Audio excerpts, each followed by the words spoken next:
이 종목은 대체 왜? 시간입니다. 오일장 특징주 정리할 거고요. 하나씩 열어보도록 하겠습니다. 먼저 건설주 가운데 하나를 열어볼까요? HDC 현대산업개발입니다. 시장 대비 정말 월등히 분위기가 괜찮죠? 5.6%의 상승으로 진행되고 있는데요. 그 분할 상장 이후에 어제 잠정 실적을 내놨는데요. 분할 상장 이후 이전을 나눠서 다시 한번 분석을 해보니까 분할 이후 참 실적이 괜찮았다라는 평가가 나왔다는 겁니다. 물론 이 부동산 규제책이 나오면서 앞으로 분양 시장에서 굉장히 선전하기는 어렵다는 분석도 있지만 고배당 매력도 충분하고 수급이요. 연기금이 6월 말부터 매일매일 사들이고 있는 모습입니다. 앞으로 한번 눈여겨보도록 합니다. 59,800원입니다. 두산중공업이 수주 소식을 전합니다. 1조 8천억 원 규모의 삼척 화력발전소 1, 2호기 건설 프로젝트를 수주했다라는 소식 전해지고 있습니다. 뿐만 아니라 베트남 쪽에서도 이 수주를 한 이 공사의 화력발전소 공사에 착수를 했다는 소식도 함께 전해지고 있고요. 나라 안팎에서 진행되는 이런 공사 계획들 또 진행 사항 속에서 1% 가까운 상승으로 현재 진행되고 있는데 앞으로 계속 살펴봐야죠. 저점을 과연 확인한 건지요. LG디스플레이가 실적을 내놨었죠. 2분기 연속 적자를 기록했습니다. 예상했던 거고요. 그동안 주가 많이 반영하지 않았나라는 생각도 참 많았었는데 이내 또 방향을 틀어서 급락입니다. 5% 넘게 떨어지고 있고요. 실적 발표 이후에 진행된 컨퍼런스 콜에서 LG디스플레이가 OLED 생산에 박차를 가할 거고 LCD 분야는 선별해서 차별화 전략을 쓰겠다라고 말하지만 확실한 한 방이 좀 필요할 것 같습니다. 23,350원에서 진행되고 있습니다. SK 그리고 SK 디스커버리 오늘 안 좋은 뉴스와 함께 주가도 많이 밀리고 있죠. 그 라오스에서 시공하고 있던 댐이 붕괴됐다는 소식이 전해지면서 이렇게 좀 밀리고 있는 상황인데요. 사고 발생 원인에 대해 여러 가지 논란이 있습니다. 이게 애초부터 이 부실 공사였는지에 대한 어떤 논란들 아니다. 이게 폭우로 인해서 그 일부 댐이 조금 이제 무너지는 바람에 발생한 것이다. 이런 얘기들 논란이 있는데요. 어쨌거나 SK건설 이 당사자는 장외시장에서 거래되고 장중한 때 하한가 기록하기도 했고요. SK와 SK디스커버리 많은 지분을 보유하고 있는데 이렇게 주가가 약세권으로 맴돌고 있습니다. 시장 분위기가 조금만 더 맞춰졌더라면 LG화학은 더 날아가지 않았을까 싶습니다. 이렇게 강합니다. 9% 넘는 상승을 진행되고 있는데요. 2분기 영업이익이 7,033억 원, 예상치를 웃도는 실적을 내놨습니다. 상반기에 진짜 많이 빠졌었잖아요. 이제는 좀 올라갈 수 있을 것이라는 자신감이 붙었는데 9% 넘는 상승으로 현재 진행되고 있는 모습입니다. 바이오주들의 추락을 이걸 어떻게 하면 좋습니까? 신라젠이 10% 가까이 오늘 또 밀려나고 있습니다. 오늘까지 이렇게 되면 9거래일 연속해서 급락이 나오고 있는 거죠. 팩사백 특허 출원이 해외에서 무산됐다는 갖가지 루머가 나오고 회사에서는 아니라고 해명을 하는데도 불구하고 그 이후 연일 약세권에서 맴돌고 있는데 이거 어떻게 해야 할지 얘기 좀 나눠보겠습니다. 자, 다음은 코스닥 시장 전반이요. 바이오주들뿐만 아니라 다른 종목군들도 코스닥 시장의 내부에 있는 종목들의 힘이 없습니다. 주가 1.9% 하락으로 현재는 나오고 있는데요. 마감가가 어떻게 책정될지는 가늠도 안 됩니다. 외국인 기관 투자들의 순매도가 집중되고 있는데 이 시장에 대한 이야기도 나눠보겠습니다. 자, 오늘은 NTNT 이상로 전문가와 함께 말씀 나누겠습니다. 전문가님 어서 오세요. 네, 반갑습니다. 시장에 대한 얘기 좀 먼저 해주세요. 코스닥 시장이고 어떻게 하면 좋습니까? 이렇게 밀려나는지 모르겠어요. 어떤 판단이세요? 제가 좋아서 웃는 게 아니고요. 어이가 없어서. 너무 어이가 없죠. 네, 왜 이렇게나 떨어져도 되는지. 우리가 이 예전 속담이 좀 생각이 나는 현재 시장입니다. 그러면 우리가 이제 공든탑이 무너지랴라는 말이 있는데요. 실질적으로 우리가 제약바이오라는 기업을 과연 공든탑이라고 할 수 있을까에 대한 의문부호를 던지고 있기 때문에 지금 시장에 대한 여파가 더욱더 큰 게 아닌가 그렇게 말씀을 드리고 싶고 결국에는 지난주에도 말씀드렸던 게 또 똑같은 패턴이거든요. 코스닥을 바라보면서 과연 우리가 뭘 믿고 투자를 할 수 있을까라는 의문이 계속적으로 생기는 게 바로 현재 코스닥 시장이라고 보시면 되겠습니다. 전체적인 총평을 조금 더 말씀을 드린다면 결국 지금 코스닥 시장에서 유일하게 상승에 대한 주도 섹터를 나타내고 있는 게 바로 2차 전지 분야거든요.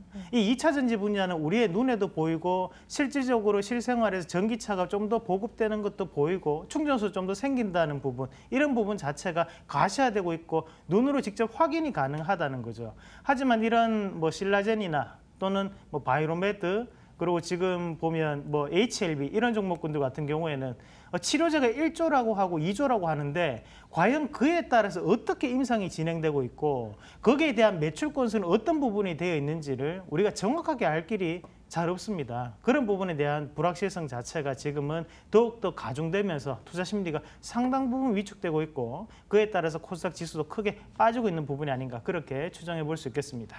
현재는 그러한데 앞으로는 진짜 어떻게 될까요? 정말 우려스럽습니다. 뭐 코스닥 시장 얘기한 김에 이 제약 바이오 얘기도 좀 이어나가 볼까요? 신라젠에 대한 이야기를 나눠봅니다. 뭐 신라젠뿐만이 아니라 다른 제약 바이오주들도 일제히 크게 밀리고 있는 상황인데요. 오늘까지 9거래일 연속 파란불, 이런 식으로 크게 밀려나고 있는 종목이 한두 가지가 아닌 거잖아요.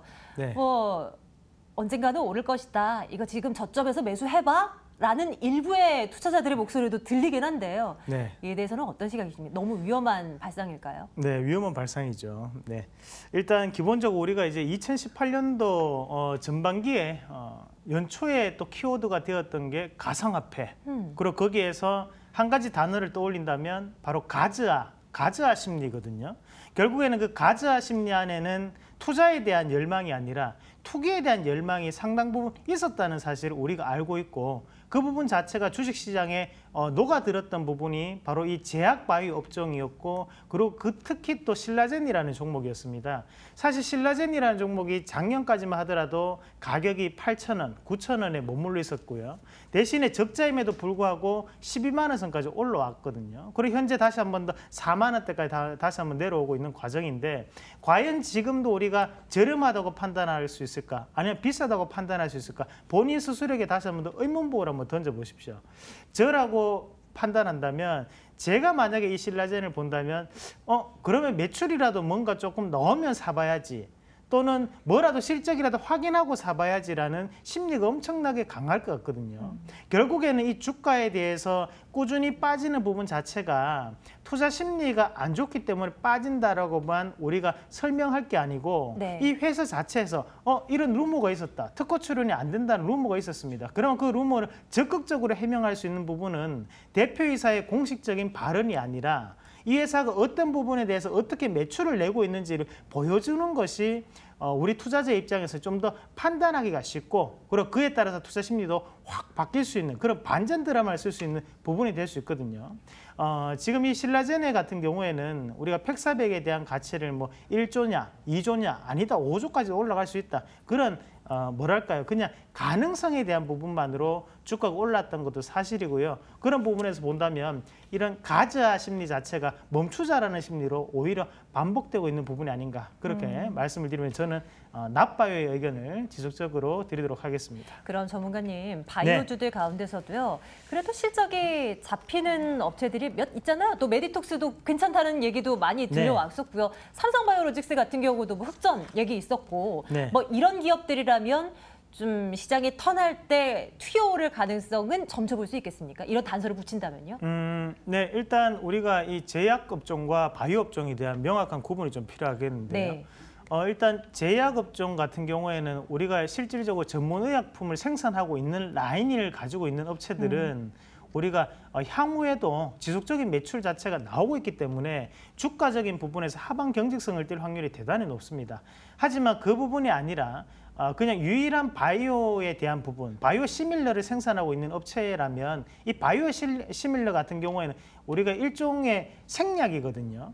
우리가 제약업종 같은 경우는 사약이에요. 주고 있는 약이기 때문에 유통기한이 상당히 길죠. 하지만 바이오 시밀러 같은 경우에는 유통기한이 있다는 거죠. 짧다는 거거든요. 그냥 그 한정된 시간 내에서 이 생산뿐만이 아니라 이 개발했던 부분 자체를 판매를 해야 되고 계약을 맺어야 됩니다. 그런 부분에서 봤을 때 우리가 지금 생산하고 있는 이런 임상 2상을 들어간다든지 임상 1상에 돌입했다든지 하는 부분에서는 향후 3년에서 5년 가까이 시간이 또다시 걸리게 된다는 거죠. 그런 부분에 대한 명확한 해석이 우리 투자자분들에게 필요하지 않을까 말씀을 드리겠고, 간단하게 구분할 수 있는 방법은 제약업종, 그러니까 우리가 약국 가서 살 수 있는 제약업종 같은 경우에는 하방에 대한 경직성이 분명히 나타날 수 있다. 하지만 그냥 바이오만 생산하고 있는 업체에 대해서는 우리가 아직까지도 경계하고 봐야 된다라는 네. 의견으로 드리도록 하겠습니다. 네, 꼭 이걸 한번 체크를 해볼 필요가 있어 보입니다. 신라젠에 대한 의견은 다시 한번 말씀드리지만 나빠요 의견 네. 예, 드리도록 합니다. 이번에는 좋은 쪽 좀 볼게요. 예, 이렇게 바이오, 제약, 일제히 밀리고 있는 가운데서도요. 2차 전지, 전기차 관련주들의 움직임은 좋은데요. LG화학 장 초반부터 눈에 돋보였습니다. 그리고 시간이 지나면서 상승폭을 확대해 나가는 모습을 보이기도 한데요. 앞으로도 관심껏 넣어둬도 될지 한번 점검 주십시오. 네, 일단 LG화학이 사실 우리가 이제 삼성 SDI 같은 경우에는 중소형 전지 시장에서도 상당 부분 매출을 올렸었거든요. 왜냐하면 듬직한 형이 있었죠. 바로 삼성전자가 존재를 했다면 LG화학 같은 경우에는 비빌 언덕 자체가 없었습니다. LG전자를 보니까 예전에 초콜릿은 좀 많이 팔렸었는데 최근에 스마트폰은 영 안 팔린다는 거죠. 그럼 이 LG화학이 매출처를 타개할 수 있는 부분은 바로 중대형 전지밖에 없었는데 그 부분 자체가 최근에는 원활하게 풀려가면서 지금 현재 LG화학이 크게 반등하는 모습이 나타나고 있고요.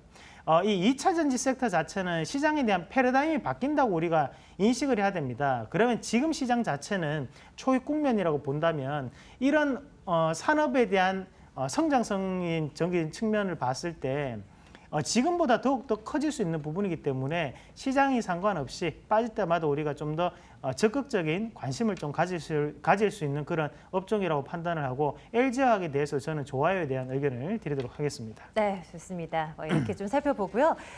계속 보겠습니다. 이번에는 악재가 뜬 SK건설 그리고 SK그룹주에 대한 시각을 좀 챙겨보도록 하겠습니다. 라오스에서 이제 댐이 붕괴되면서 거의 6천 명이 넘어가는 이재민이 발생을 했고, 라오스 그 국가에서 재난 지역으로 지정을 하기도 했고요. 우리 정부도 좀 도와주겠다라고 이제 문재인 대통령이 적극적으로 좀 대응 전략을 내놓는 그런 상황에 놓여 있습니다. 일단 네. 주가는 좀 빠지고 있는데요. 피해 보상은 당연히 이제 이루어져야 할 부분이기 때문에 이게 실적 부분에서도 어느 정도 좀 리스크가 되지 않겠는가라는 시각인 거는 같아요. 이거 어떤 관점에서 좀 봐야 될까요? 네, 일단 아시다시피 이번에 이제 라오스 댐이 무너졌는데요.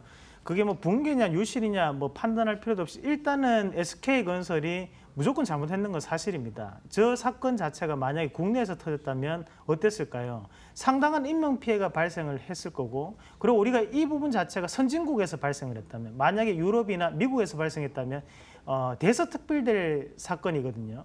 하지만 우리가 경제력인 부분에서 상대적으로 낮은 동남아 쪽에서 발생을 했기 때문에 이 사건 자체가 여기에 대해서 약간은 좀 줄이는 부분이 아닌가라는 의구심도 드는 부분도 있고 여러 가지 부분도 있지만, 결국에는 우리가 좀 더 판단하셔야 되는 것은 정부에서 저렇게 적극적으로 얘기하는 것은 바로 최근에 정부에서 가장 주요적인 정책 자체가 바로 신남방 정책이라는 거죠. 자, 그런 부분에서 봤을 때 이 기업의 이미지 쇄신뿐만 아니라 우리 한국 정부에 대한 이미지 쇄신도 상당히 필요한 부분이고요.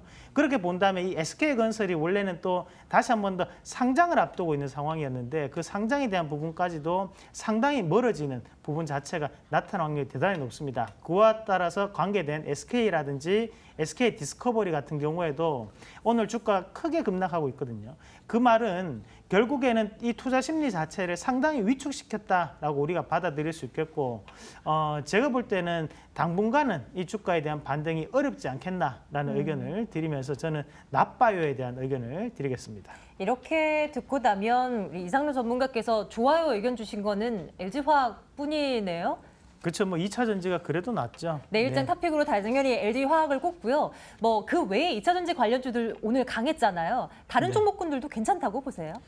네, 2차 전지 분야에 대해서는 우리가 조금 더 관심을 가질 필요가 있습니다. 일단 앞서서 말씀드렸다시피 객관적인 부분에서 나타나는 부분이거든요. 그리고 지금은 전 세계적으로 개화기적인 성격을 상당 부분 띠고 있기 때문에 이 부분 자체는 우리가 뭐랄까요? 큰 시장에서 본다면 패러다임이 바뀔 수 있는 그 정도의 사건이라고 좀 생각을 하시면 될 것 같아요. 지금까지 연료를 이제 전지로 바꾼다. 이 분야 자체가 상당히 어떻게 보면 괄목할 만한 성과입니다. 그 부분을 우리가 좀 더 알아두시면 되겠고, 결국에는 지능적인 이런 자동차로 가기 전, 과도기 전 과정에서 이 전지 분야가 처음으로 나타나고 있다. 그렇게 생각을 하시면 되겠습니다. 네, 앞으로도 관심 리스트에 한번 올려놓도록 하죠. 장 마감 임박해 오고 있는데요. 오늘 장 어떻게 마무리되는지 안신 앵커와 함께 알아보겠습니다.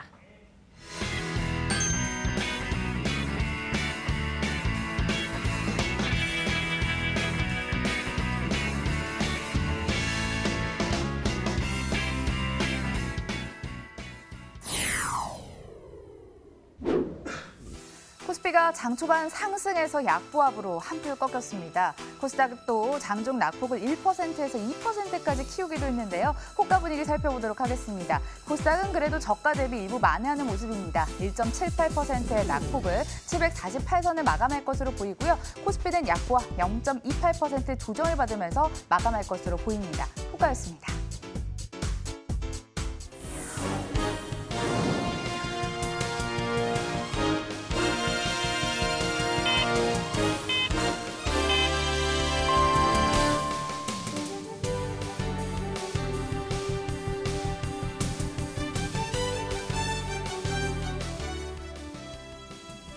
(7월 25일) 마감 상황 정리해드리도록 하겠습니다. 바이오주의 폭락에 코스피, 코스닥 모두 직격탄을 맞았습니다. 코스닥 또다시 연중 최저치를 기록을 했는데요. 그래도 저가 대비 좀 만회했다는 점에 만족을 해야 될까요? 1.67% 조정을 받으면서 748선에 마감 지었습니다.